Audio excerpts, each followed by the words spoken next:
এই যে পরেছি আমি ঢিলা পাঞ্জাবি, এটা কি আমার মরার পরে সাথে দিয়ে দিবে? এটা আমার সাথে দেবে না।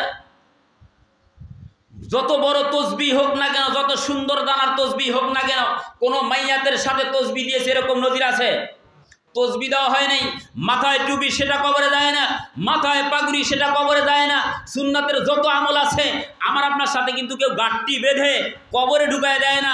শুধুমাত্র কবর, মিজান, হাসর, ফুলসিরাত, আখিরাতের ময়দানে আমার আপনার সাথে থাকবে শুধুমাত্র দাড়ি। কথা বলেন ঠিক কিনা?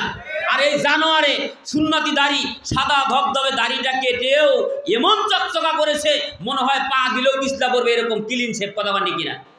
তারে আবার চেনা যায় না। এক বুজুর করে ধরে আর এক বুজুরে কয় যে আমারে একলা নিয়ে লাভ কি, ওই যে দরবেশ বাবা আছে ওরে নেন না কেন? বলে দরবেশ কিটা আবার? ওইটা তো ওইটা। ভিডিওটা মনে দেখেন নাই? দেখছেন? আরে অবস্থা এরকমই হয়, মাত্র সময়ের ব্যবধান। আপনার ঘরে আপনার শত্রু থাকতে পারে, এমন হতে পারে সে এখন সময়ের বাক্যে, সময়ের পরিবর্তনে মুখ খুলে কথা বলতে পারতেছে না। এমন হতে পারে, এমন সময় আসতে পারে আপনার ভাই আপনার শত্রু হতে পারে কি পারে না? তার একটা চাক্ষুষ প্রমাণ হলো এই যে খালামণি, খালামণি নাই দিবুমণি। দিবুমণিরে কেমনি অ্যারেস্ট করছে জানেন? না জানলে একটু শুনে যায়। ভাইস্তে ভাগ্নে বোনের বাড়িতে আশ্রয় নিয়েছে। কার বাড়িতে? বোনের বাড়িতে আশ্রয় নেয়। ভাগ্নারে শাসন করতেই পারে, ধমক দিতে পারে কি পারে না? পড়তে বসা নিয়ে শাসন করেছে ভাগ্নারে। পড়তে বসো না কেন, শাসন করতেই পারে। খালা যে এখানে কত বড় বিপদে পড়ে আসছে এটা তো ভাগ্না জানে না। ভাগ্না টিউবওয়েল লাইনে ঘুম দিয়ে কয় খালামণি তো আমার বাসায়, আমরা ঘুরি। বলে কি হয়েছে? দিবুমণি খালামণি আমাদের বাসায়, এখানে আসেন নিয়ে যান। তার মানে কি? নিজের ঘরেই শত্রু তারাই ধরায় দেয়। সময়ের ব্যাপার মাত্র। সুতরাং সময়ের ব্যবধানে যদি কারো ক্ষমতার অপব্যবহার করে কেউ যদি কারো উপর আক্রমণ করে, হতে পারে এই সময়টুকু আমার উপরে করতে পারে কি পারে না?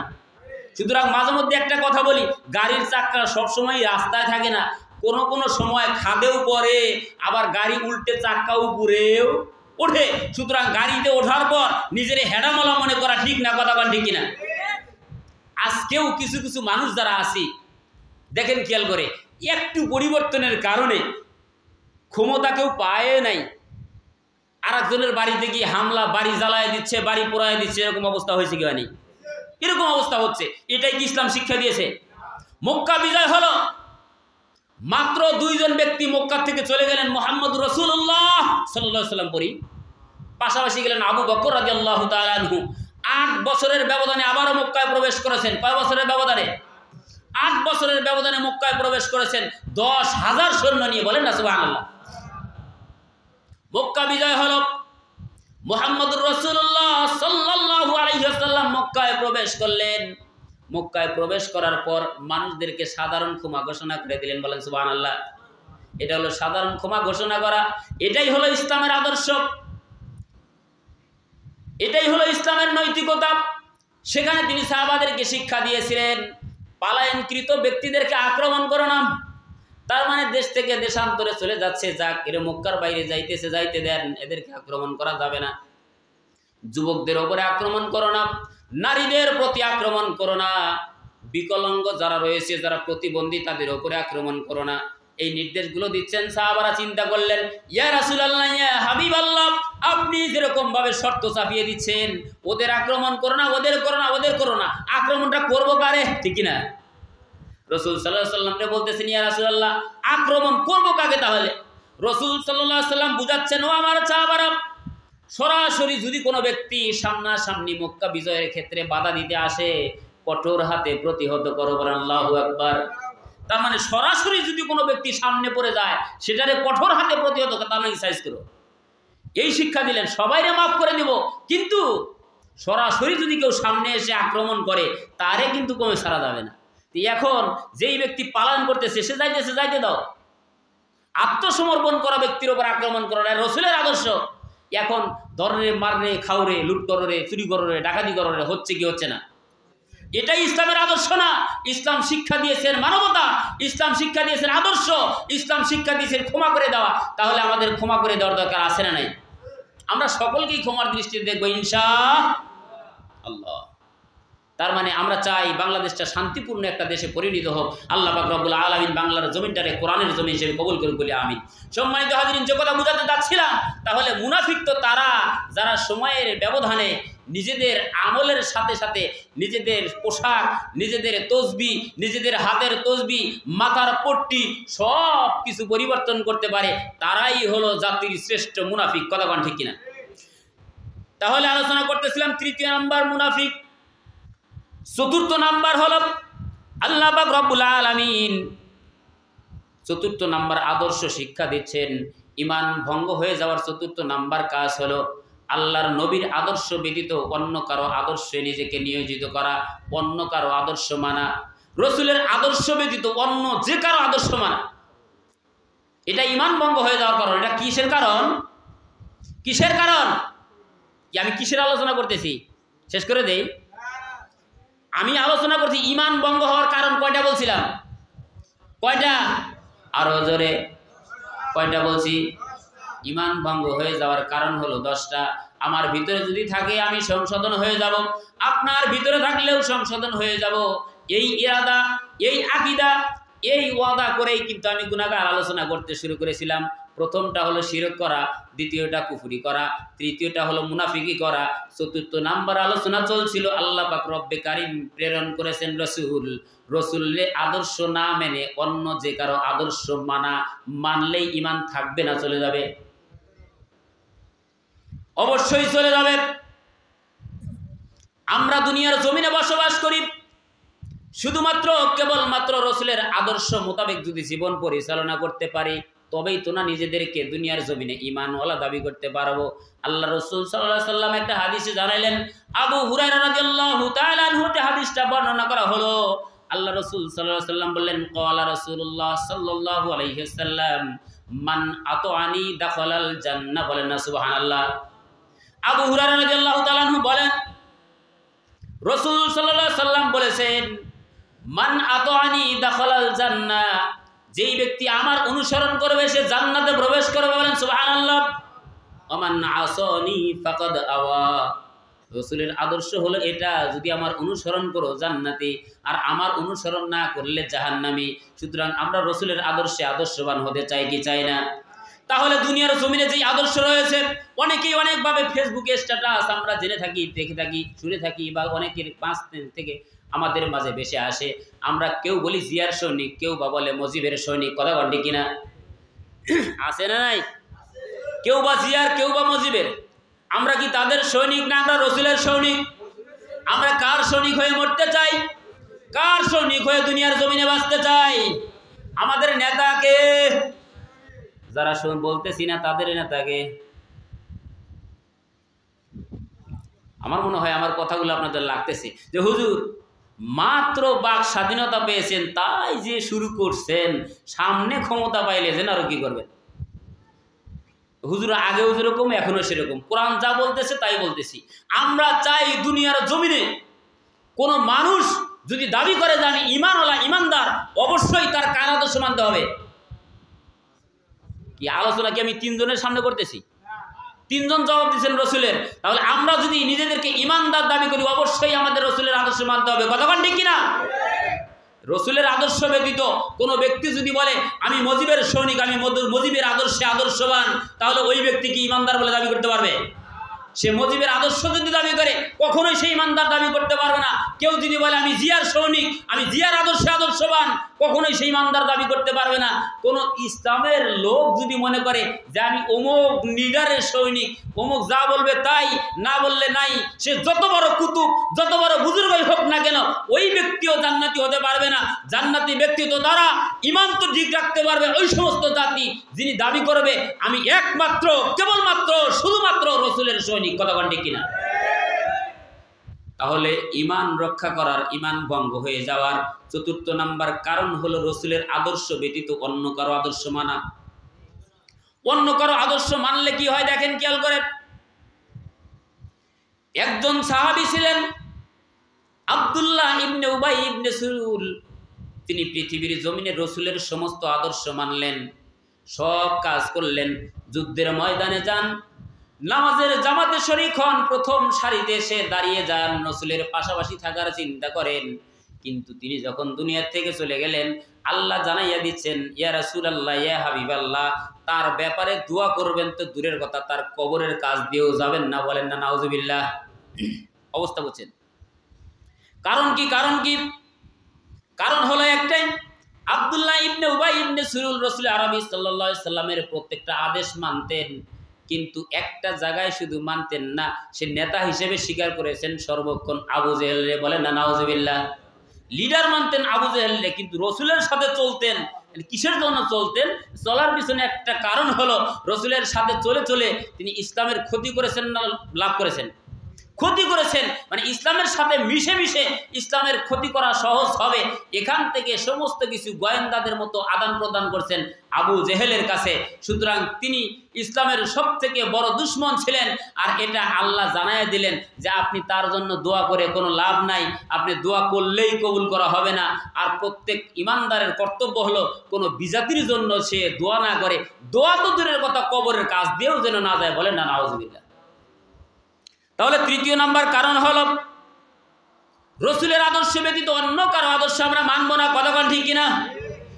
যারা রসুলের আদর্শে দেশ চালাতে চাবে, আমরাও তাদের আদর্শে আদর্শবান হতে চাই। আল্লাহ পাক রব্বুল আলামিন আমাদের প্রত্যেকের এই একামতে দিনের পথে কবুল করুক, বলি আমিন। এবার সংক্ষিপ্তভাবে বোঝাতে যাচ্ছি পঞ্চম নাম্বার ঈমান ভঙ্গের কারণ। ঈমান ভঙ্গ হয়ে যাওয়ার পঞ্চম নাম্বার কারণ হলো, আল্লাহর বিধান যাদের ভালো লাগবে না। এই যে এখানে কোরআনের আলোচনা হচ্ছে, যদি কারো মনের ভিতরে সামান্য পরিমাণ, কিঞ্চিত পরিমাণ খটকা লাগে, কি হচ্ছে? অথবা মনে করেন কোরআনের একটা আয়াতুল কারিমা নাজিল হয়েছে, ভালো লাগতেছে না কোরআনের আলোচনা, ভালো লাগে না কোরআনের আয়াত তেলাওয়াত, ভালো লাগে না কোরআনের। যদি কোনো ব্যক্তি কোনো মুহূর্তে কোনো সময়ের জন্য যদি চিন্তা করে কোরআনের আলোচনা তার মনের ভিতরে যদি কিঞ্চিত পরিমাণও খটকা লাগে, কি পড়তেছে, ভালো লাগতেছে না। ভালো লাগবে না কেন? সুর ভালো হোক মন্দ হোক, তেলাওয়াত করতেছে আল্লাহর কোরআন, ঠিক কিনা? সেটা আমাকে ভালো লাগতেই হবে। কতক্ষণ ঠিক কিনা? সুর যে কোনো সুরেই হতে পারে, যে কোনো সুর হোক না কেন, যদি হয় আল্লাহর কালাম, ভালো লাগার দরকার আছে না নাই? আছে। এটা আল্লাহর কোরআন ভালো না লাগার প্রশ্নই আসে না। যদি ভেতরে প্রশ্ন একবার জেগে যায় যে আমার ভালো লাগতেছে না, অথবা যদি কোনো ব্যক্তি আল্লাহর কোরআন থেকে একটা আয়াত যদি মনে করে এই আয়াত এরকম কেন হলো, কি জন্য হবে, হবেই বা কেন, এরকম যদি মনের ভিতরে খটকা লাগে, সঙ্গে সঙ্গে কি চলে যাবে? কি চলে যাবে? ঈমান চলে যাবে। ঈমান যদি চলে যায়, ওই ব্যক্তি যদি কিয়ামত পর্যন্ত হায়াত পায়, যদি আমল করে, আল্লাহর দরবারে কবুল হবে না। কতক্ষণ ঠিক কিনা? আল্লাহ পাক রব্বুল আলামিন আমাদের বোঝার মতো তৌফিক দান করুক, বলে আমিন। তাহলে কোরআনের আলোচনা যাদের ভালো লাগবে না, প্রত্যেকটা আয়াতুল কারিমা অবশ্যই আমাদের পড়া, মানে এর সাথে রেফারেন্স দেওয়ার দরকার ছিল।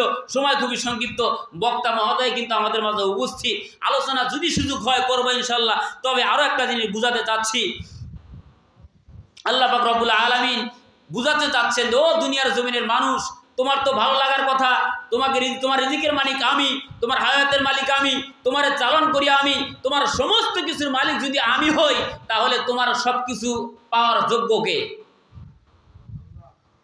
আমি মনে হয় আপনাদের বুঝাইতে পারতেছি না। আসলে এই এলাকার জন্য ভালো একজন শিক্ষিত মাস্টারের দরকার ছিল। আমার সব কিছু যদি আদান প্রদান, চলাফেরা, সমস্ত দায়িত্ব যদি আল্লাহর হয়, তাহলে আল্লাহর সন্তুষ্ট করার দরকার আছে না নেই? আল্লাহ পাক রব্বুল আলামিন দায়িত্ব দুনিয়াবাসীরা জানাচ্ছেন, ও দুনিয়ার জমিনের গোলাম, কুল, হে রাসূল আপনি জানায়া দেন, ইন্নাস সালাত ওয়া নুসুকি ওয়া মাহইয়ায়া ওয়া মামাতি লিল্লাহি রাব্বিল আলামিন। আল্লাহু আকবার। আল্লাহ বুঝাচ্ছেন, ইন্নাস সালাতি ওয়া নুসুকি ওয়া মাহইয়ায়া ওয়া মামাতি লিল্লাহি রাব্বিল আলামিন। হে রাসূল আপনি বলে দেন, নিশ্চয়ই আমার নামাজ, আমার কুরবানি, আমার বেঁচে থাকা, আমার মরে যাওয়া সবকিছু কার জন্য? কার জন্য? সবকিছু হবে আল্লাহর জন্য। কতক্ষণ ঠিক কিনা? আল্লাহ ব্যতীত অন্য কারোর জন্য আমার হায়াত দেওয়া হয়নি।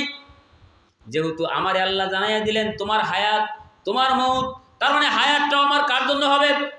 দুনিয়ার জমিনে যদি একদিনও বাঁচতে হয়, কার জন্য বাঁচবো? যদি দুনিয়ার থেকে চলেও যেতে হয়, কার জন্য যাব? আমার যদি কুরবানি হয়ে যায়, কার জন্য করব?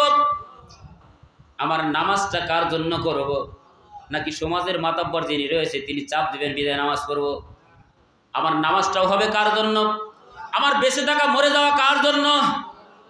আমার সুদ খাওয়া কার জন্যে? এলাকার মানুষ তো খুব চালাক, আল্লাহ হেদায়েত দান করে বলে আমিন, আল্লাহ বরকত দান করেন বললো আমিন। সুদারও মনে হয় এলাকায় নাই, আছে? একটা জিনিস খেয়াল করেন, সমস্ত কিছুই যদি আল্লাহর জন্য হয়, অবৈধ কামগুলো কিন্তু আল্লাহর জন্য না। সুদের টাকা যদি কোনো ব্যক্তি খায়, একটা হাদিস বাংলা অনুবাদ আপনাদেরকে শোনাতে যাচ্ছি। কোনো ব্যক্তি যদি 1 টাকা সুদ খায়, কয় টাকা? 1 টাকা কোনো ব্যক্তি যদি সুদ খায়, ওই ব্যক্তি আপন মায়ের সাথে, নিজের গর্ভধারিণী মায়ের সাথে 70 বার জেনা করার সমান, সব থেকে নিম্নমানের গুনাহ, নাউজুবিল্লাহ। এটাই হলো সব থেকে ছোট গুনাহ, সব থেকে ছোট গুনাহ। তাহলে 1 টাকা সুদ খাইলে আপন মায়ের সাথে, নিজের গর্ভধারিণী মায়ের সাথে যদি 70 বার গুনাহ করার, জেনা করার সমান গুনাহ হয়, তাহলে যেই ব্যক্তি হাজার হাজার টাকা সুদের উপরে লাগাইয়া তারপরে মাসের পর মাস লাভের টাকাগুলো নিয়ে পরিবার বর্গের মানুষের মধ্যে বিলীন করে আর চালায়, ওই ব্যক্তি নিজের মায়ের সাথে কতবার জেনা করার সমান গুনাহ তার হয়, মনে হয় ক্যালকুলেটরে তো ধরবেই না, কিয়ামত পর্যন্ত হিসাব করলেও হিসাব করা সম্ভব হবে না। এরকম লোক আছে না নাই? কম না বেশি? অনেক বেশি। 1 টাকা সুদ যদি আপন মায়ের সাথে 70 বার জেনা করার সমান গুনাহ হয়, এই জায়গায় আমরা যারা রয়েছি, কাউকে যদি বলা হয়, ও যুবক, ও ভাই, বাড়িতে গেলে বেশি কিছু না, বেশি কিছু করো না, বাড়িতে গিয়ে তুমি সামান্যতম কি করো, বা তোমার মায়ের ব্রাটা ধরে একটু টান দিবা, অথবা তোমার মায়ের শরীর থেকে মাইন্ড করবেন না। কাউরও যদি বলা হয় মায়ের শরীর থেকে কাপড়টা টান দিয়ে খুলবা, কোথাও খোলা লাগবে না, ঘরের ভিতরে যাও, ঘরের ভিতরে গিয়ে তোমার মায়ের জামাটা একটু টান দিয়ে খুলে দাও, তোমার মায়ের একটু উলঙ্গ করে দাও, কোনো যুবক কি দেবে? কোনো বুদ্ধিমান মানুষ কি দেবে? কোনো বিবেকবান আকলবান মানুষ দেবে? কেউ এটা দেবে না। শুধু তাই না, কাউরে যদি বলা হয় লক্ষ টাকা দিব তোমার মায়ের শরীর থেকে শুধু জামাটা টান দিয়ে খুলে দিবা, আমার মনে হয় না টাকার লোভে পড়ে কি কেউ দেবে? কথা বলতেছেন না? দেওয়ার কি কথা? সেটাও দেবে না। যদিও দেয়, ধরে নেন কিছুক্ষণের জন্য, কোনো ব্যক্তি যদি তার মায়ের শরীর থেকে কাপড় ধরে টান দিয়ে মারে উলঙ্গ করে দেয়, আর এই কথা যদি এই এলাকার মুরব্বী জানে, মাতাব্বর জানে, অথবা মসজিদের ইমাম সাহেব যদি জানতে পারে অমুক বাড়ির অমুক কুলাঙ্গার সন্তান মায়ের শরীর থেকে কাপড়টা টান দিয়ে খুলে দিয়েছে, তাহলে খেয়াল করেন তো, ওই সন্তানরে কি এলাকায় রাখার কথা? এলাকায় তো রাখবেই না, সমাজে বন্ধক করবে, এলাকা তারা করবে, ঠিক কিনা? ওই সন্তানরে এলাকা ছাড়া করা হবে, এলাকা ছাড়াই না, শুধু তার বিরুদ্ধে কঠোর ব্যবস্থা নেওয়া হবে। কিন্তু আমরা এমনও হতভাগা জাতি, মায়ের শরীর থেকে মাত্র কাপড়টা টান দেওয়ার দরুন যদি সন্তানরে এলাকা ছাড়া করে দেই, কিন্তু লক্ষ লক্ষ টাকা সুদের পর লাগাইয়া মাস শেষে লাভের টাকাটা গুনে গুনে খাই, আপন মায়ের সাথে জেনা করার দরুন যেই গুনাহ, এই গুনাহগুলো কিন্তু আমল নামায় চলে যাচ্ছে।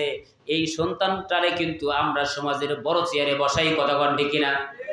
এই হয় অনেক টাকার মালিক, এই হয় এলাকার ভিতরে ধনাত্মক ব্যক্তি, লাভের পর সুদের পর টাকা লাগাইয়া যখন মোটা অঙ্কের টাকা ইনকাম করতে শুরু করে, তখন মসজিদের সভাপতি বানাইতেও আমরা তারই একটু বিবেচনা করি, মসজিদের দান তো ওই বেচারাই বেশি করে, কথা কন ঠিক কিনা? অবস্থা এরকম হয় কি হয় না? অনেক জায়গায় হয়, এই এলাকায় নাও হইতে পারে, এই এলাকায় হয়তো বা হয় না, কিন্তু অনেক জায়গায় এরকম অবস্থা আছে না নাই? তাহলে একজন জেনাকার ব্যক্তি না, মায়ের কাপড় ধরে মায়ের উলঙ্গ করার দরুন ওই ব্যক্তির এলাকা ছাড়া করি, কিন্তু লাভের পর টাকা লাগাইয়া লক্ষ টাকার মালিক হয়, ওই ব্যক্তির আমরা সমাজের মোড়ল, সমাজের মাতাব্বর বানাই। এই পরিস্থিতি থেকে আল্লাহ পাক রব্বুল আলামিন আমাদের হেফাজত করুক, বলেন আমিন।